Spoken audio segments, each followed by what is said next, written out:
Well, people have a name for things. If they see a child draw pretty pictures right away, they think the child is gifted. Because that means I haven't the slightest idea how a 6-year-old can draw a profile of a human being that looks so accurate. That's what they're saying when they say he's gifted. I have no idea of how that occurs. When a fish migrates thousands of miles to the spawning grounds, without mother fish opening up a map of the world, showing the fish how to get to the spawning grounds, they invented a word for that, instinct. It means I haven't the slightest idea of how these fish do that. Instinct is a dead word. Noise tells us nothing. But a word that says, I'm going to try to find out how it is that fish can do that. So they study the magnetic currents under the Gulf Stream, which the fish follow. Once you begin to know that birds can follow Earth's magnetic currents, because if you strap a small magnet to a bird's head, he doesn't migrate, becomes confused. So it was called years ago a mechanistic point of view.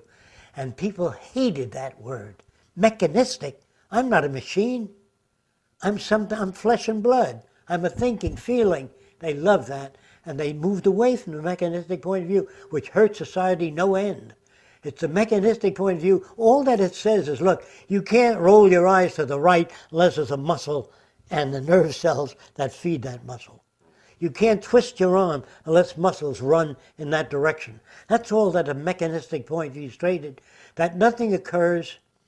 The mechanist also stated this, that nothing is self-activating. That's the most difficult thing for people to grasp. Trying to simplify that, a sailboat cannot sail. It is moved by the wind. A plant cannot grow. All that's nonsense. Still exists today. A plant requires warmth, temperature, moisture, gravity. All of those things are, although you don't see the connection, they're all connected. That living beings do not acquire knowledge or information through ethereal means. They acquire it by banging their head against a wall, slipping on ice, then they design anti-slip systems. First you have to slip on the ice.